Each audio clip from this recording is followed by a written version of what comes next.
semuanya, welcome back my YouTube channel. Kembali lagi bareng Kadila.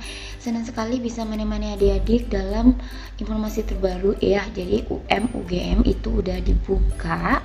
Jadi apa aja sih persyaratannya, apa aja sih materi ujiannya, dan berapa biayanya? Nanti akan kakak bahas di sini. Jadi kalian jangan lupa untuk nyalain lonceng notifikasinya. Bantu aku dengan like, komen, dan subscribe juga. Dan share juga ke media sosial lainnya biar channel ini menjadi channel edukasi yang berkembang. Nah, bagi adik-adik yang penasaran, stay tune terus ya sampai akhir, jangan di skip-skip. Oke, kita langsung aja ke videonya, let's check it out. Oke adik, kemarin udah diumumin tentang UGM. Jadi adik-adik yang mau daftar UGM itu udah bisa dari kemarin tanggal 2 Juni ya. Jadi gimana caranya Kak? Yuk kita simak yang ini. Jadi adik-adik buka di um.ugm.ac.id, terus kita enter aja ya. Nah, nanti akan muncul tampilan seperti ini. Oke, jadi ada dipilih yang bagian sarjana dan sarjana terapan. Itu ada yang ragam seleksi ya, ragam seleksinya. Yang sebelah kanan ada diklik CBT UGM 2021. Nah, nanti tampilannya seperti ini ya. Yang bagian awalnya itu ada pengertiannya dulu.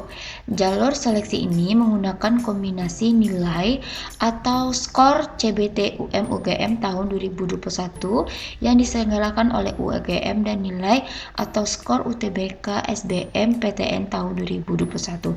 Jadi nanti menggunakan nilai atau menggunakan skor UTBK SBMPTN. Oke. Jalur seleksi ini memberikan kesempatan kepada lulusan, jadi ada SMA, SMK atau MA atau paket C juga nih adik-adik, atau sederajat tahun 2021, 2020 dan 2019 untuk mengisi seleksi dengan memilih 2 program studi adik-adik pada program sarjana dan program sarjana terapan. Jadi kelompok ujiannya tuh terbagi menjadi 3, ada saintek, sosum, dan campuran. Nah, setiap peserta hanya dapat mengikuti salah satu kelompok ujian, yaitu saintek aja atau sosum aja atau campuran aja. Bisa dimengerti ya. Kalau udah, kita pergi ke persyaratan. Nah, persyaratan umumnya pastinya warga negara Indonesia. Pendaftar adalah lulusan SMA, SMK atau MA atau paket C atau sederajat tahun 2021, 2020 dan 2019 mengikuti UTBK. Jadi yang nggak daftar UTBK nih nggak bisa ya. Terus pendaftar memiliki kesehatan yang memadai sehingga tidak mengganggu kelancaran proses pembelajaran di program studi yang dipilih. Jadi di sini tuh harus dalam keadaan sehat. Lanjut, lulusan SMK, SMA, MA paket C atau sederajat tahun 2020, 2019 dan memiliki ijazah ya. Kemudian minimal harus memiliki surat keterangan SKL. Kalau belum ada ijazah itu harus pakai SKL, sekurang-kurangnya memuat informasi jati diri dan foto terbaru di buku cap atau stempel dari sekolah atau lembaga penyelenggara paket C yang sah. Pada saat mengikuti CBT UGM, peserta wajib membawa ijazah asli atau fotokopi yang digalisir atau SKL. Jadi kalau belum punya ijazah itu boleh SKL. Kemudian kartu ujian CBT UGM, kemudian kartu identitas KTP atau KK, surat hasil tes PCR, masa berlakunya 3 kali 24 jam ya, berarti 3 hari, atau swab antigen itu masa berlakunya 3 kali 24 sama 3 hari, dan ginos itu masa berlakunya juga 3 hari gitu. Nah, itu adalah syarat khususnya. Dan kita langsung ke prosedur. Nah, untuk prosedurnya kalian membuat akun pendaftaran melalui laman ini dan login ke halaman tersebut untuk mengisi formulir pendaftaran secara online.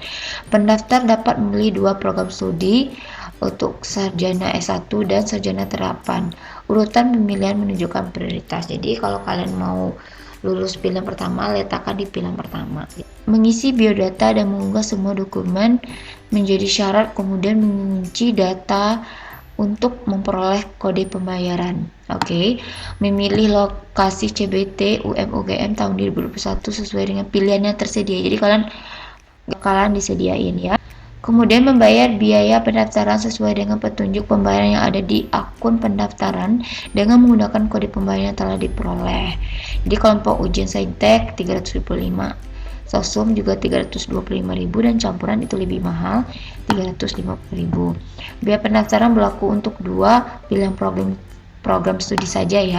Jadi kalau misalnya khusus peserta yang memilih lokasi ujian di Jakarta terdapat biaya tambahan itu 225.000. Wow, lumayan besar dan dibayarkan bersama dengan pembayaran biaya pendaftaran. Jadi kalau kalian mau di Jakarta itu ada biaya tambahannya. Memilih sesi ujian CBT-nya, mencetak bukti, mencetak kartu ujian, mengikuti ujian CBT sesuai jawaban yang tertera di kartu ujian, dan melihat hasil seleksinya pada tanggal 6 Juli. Pastikan saudara melakukan sendiri proses pembuatan akun dan mengisi data. Untuk mengisi kesalahan pengisian data ya, teliti ulang seluruh isi data. Perubahan data maupun dokumen tidak dapat dilakukan setelah pendaftar mengunci data atau submit dan memperoleh kode pembayaran. Jadi ini kalau bisa kalian mengisinya sendiri, jangan orang lain. Kira-kira bisa ya. Kita next ke kelompok dokumen. Nah, siapkan scan dokumen yang berisi berikut ini untuk diunggah, minimal 150 KB dan maksimal 800 KB untuk masing-masing file. Hasil scan harus dapat dibaca dengan jelas untuk keperluan verifikasi dokumen. Oke. Jadi nanti dokumennya diunggah, ijazah tadi atau SKL, kartu peserta UTBK, dan kartu tanda penduduk atau kartu keluarga atau KK. Semuanya dalam itu PDF dan maksimalnya itu 800 KB. Oke, kita lanjut ke jadwal seleksi. Ya, nanti biaya pendaftaran tercantum pada kode pembayaran masing-masing. Pelaksanaan CBT itu di Yogyakarta dan Jakarta. Jadi ini ada 2 tempat ya, nggak ada di tempat lain. Kalau di Jakarta itu ada biaya tambahan dan pengumumannya 6 Juli. Pentingnya, ini yang penting, kapasitas kursi tes terbatas. Lokasi Yogyakarta maksimal 2.500 kursi per sesi. Lokasi Jakarta itu maksimal 300 kursi per sesi. Silakan melakukan pendaftaran sesegera mungkin agar tidak kehabisan kursi. Lokasi Jakarta dapat dipilih mulai tanggal 4 Juni, jadi 4 Juni pada pukul 3, dan hanya dapat memilih tes pada tanggal 24 sampai dengan 28 Juni. Jadi aku saranin kalau kalian belum siap untuk ujian dan kalau kalian mau memilih lokasi Jakarta, itu disarankan daftar aja di tanggal 4 Juni, biar kalian mendapat tanggal tesnya itu 24 sampai 28 Juni. Oke, jadwal pelaksanaan CBT itu ada saintek, sosum, campuran. Kalian bisa lihat saintek itu dari jam 6 sisi pagi dan sampai siangnya itu dari jam 12 sampai 15. Semua rata-rata sama ya. Jadi peserta wajib hadir 1 jam sebelum tes dilakukan. Bisa dilihat. Sebelum peserta memasuki ruangan tes akan dilakukan pemeriksaan suhu tubuh dan hasil tes PCR atau swab antigen atau genosnya. Itu udah sesuai yang tadi ya, jadi kalian harus itu. Nah, itulah jadwal ujiannya. Semoga kalian paham ya. Dan nanti kalau misalnya kalian mau buat akun, klik aja yang bagian warna merah ya di sini. Itu ada buat akun. Nah, di sini ada ya. Jadi kalian ikuti aja tata cara pembuatannya, di sini sudah ada. Oke. Dan kalau kalian masih bingung, itu kita back, kalian baca dulu deh panduan pembuatan akun. Jadi aku jelasin secara umum aja ya di sini. Oke, kita udah sampai di halaman pembuatan akun. Oke, aku perbesar aja biar lebih jelas. Oke, jadi tahapan pembuatan akun itu yang pertama membuat akun pendaftaran. Jadi sebelum mendaftar, peserta wajib membuat akun pendaftaran terlebih dahulu. Pembuatan akun pendaftaran menggunakan email aktif dan selanjutnya ada email aktif sama password. Lalu satu nomor induk nicknya hanya dapat dipakai untuk membuat satu akun pendaftaran. Jadi kalau misalnya kalian kakak beradik itu nggak bisa ya. Mengisi form isian nama lengkap, tempat tanggal lahir, nick, nama ibu kandung dan lainnya bisa kalian lihat di bagian bawah ini seperti biasa, dan melakukan aktivasi akun pendaftaran. Jadi aktivasi akun menggunakan PIN yang akan dikirim melalui email ke alamat email peserta yang digunakan ya untuk mendaftar. klik link notifikasi aktivasi yang dikirim melalui email, lalu masukkan PIN kalian. Oke, setelah itu ya, kita lanjut ya. Kita lanjut ke tahap yang selanjutnya. Setelah melakukan aktivasi akun pendaftaran, silakan login ke akun pendaftaran dengan memasukkan email, password, dan kode CAPTCHA. Jadi kalian masuk ke sininya, login di sininya, masukkan CAPTCHA, email, sama password. Oke, kalian paham ya? Dan selanjutnya tahap yang keempat, apabila aktivasi dan login akun pendaftaran berhasil, maka akan tampilan seperti ini. Oke. Setelah tampil seperti ini, baru kalian masuk ke tahapan pendaftaran. Login ke alamat website yang ini, umugm.ac.id, memasukkan alamat email yang telah diaktifasi, password, dan CAPTCHA yang tertera, kemudian klik tombol proses yang ini. Oke, setelah klik tombol proses, nanti setelah login berhasil, calon peserta akan diarahkan ke halaman biodata yang berisikan informasi data pribadi dan kontak dan fitur untuk mengubah password. Calon pendaftar diwajibkan mengunggah foto sebelum dapat melanjutkan proses pendaftaran dan klik tombol ubah atau edit. Oke, dan setelah itu kalian pilih dengan cara klik tombol browse, kemudian klik tombol ubah data yang ini. Oke. Kalau kalian ingin berubah. Selain mengubah foto, calon pendaftar disarankan untuk melakukan aktivasi nomor handphone pada tab data kontak. Isian dengan nomor handphone aktif, kemudian klik tombol untuk mengirim kode unik melalui SMS. Apabila telah menerima SMS, masukkan kode aktivasi. Jadi nanti kalian harus mengisi nomor aktif ya. Selanjutnya klik menu halaman depan, maka muncul sebagai berikut. Jadi ini halaman depannya. Kemudian untuk memilih jalur pendaftaran, klik menu daftar sekarang sebelah kanan layar yang di bagian sini. Oke, perhatikan bagian kanan layar akan muncul beberapa jalur seleksi yang aktif. Untuk dipilih, klik pada salah satu jalur seleksi. Ketika memilih salah satu jalur seleksi, detail jalur seleksi tersebut akan muncul. Klik tombol daftar untuk memulai pendaftaran pada jalur seleksi yang dipilih. Calon pendaftar hanya boleh memilih satu jalur seleksi. Jadi kalian bisa lihat di sini aja. Oke. Dan selanjutnya, setelah memilih jalur seleksi, pada halaman dan depan akan muncul riwayat pendaftaran. Klik tombol timeline yang bagian sini di bagian kiri ini. Kemudian calon pendaftar akan diarahkan pada halaman timeline pendaftaran yang berisi setiap tahapan harus diselesaikan. Nanti ada bagian sininya ya. Setelah memilih jalur, tahapan selanjutnya adalah tahapan pengisian data. Jadi kalian harus mengisi data di sini. Oke, pada tahapan pengisian data, isikan seluruh data yang diperlukan pada proses pendaftaran. Pastikan semua yang bertanda bintang ini diisi.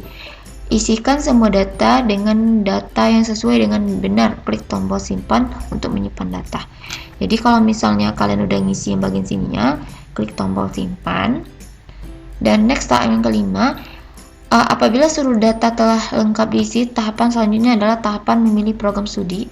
Klik yang bagian sininya, lalu nanti akan ada peserta memilih program studi dengan kuota pilihan pada jalur seleksi yang dipilih. Jadi klik kalau kalian milih program studi yang pertama, kedua gitu. Oke. Nah, pilihlah salah satu program studi dengan memberikan tanda pada rasio bottom yang kemudian klik tombol simpan. Jadi kalian pilih program studinya yang ini. Kalau udah, nanti kalian pilih simpan dan tahap unggah dokumen syarat pendaftarannya di sini ya. Oke. Setelah itu lanjut ke tahap selanjutnya. Pada tahapan mengubah dokumen, pastikan semua dokumen bersifat wajib harus diunggah. Jadi kalian rapornya misalnya semester 1, semester 5, sertifikat dan lain sebagainya, jangan lupa diunggah. Kemudian pilihlah jenis dokumen terlebih dahulu, kemudian pilih dokumen dengan cara klik tombol browse, kemudian klik tombol upload. Oke. Apabila ingin mengganti dokumen yang sudah pernah diunggah, itu klik tombol hapus aja yang bagian sini, kemudian unggah lagi. Oke. Dan tahap selanjutnya penguncian data. Jadi penguncian datanya bagian sini. Sebelum mengunci data pendaftaran, pendaftar harus memeriksa kembali seluruh data dan dokumen. Apabila masih ada data dokumen yang perlu diubah, klik tombol edit, kemudian data lengkap. Kemudian semua data yang telah lengkap dan benar itu beri centang pada bagian pernyataan, klik tombol kunci data yang bagian ini. Oke, yang bagian sini ya. Jangan lupa centang dulu.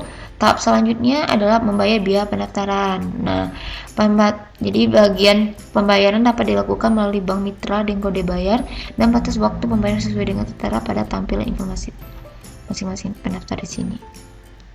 Dan yang terakhir adalah setelah berhasil melakukan pembayaran, pendaftar akan mendapatkan nomor peserta dan dapat mencetak bukti peserta.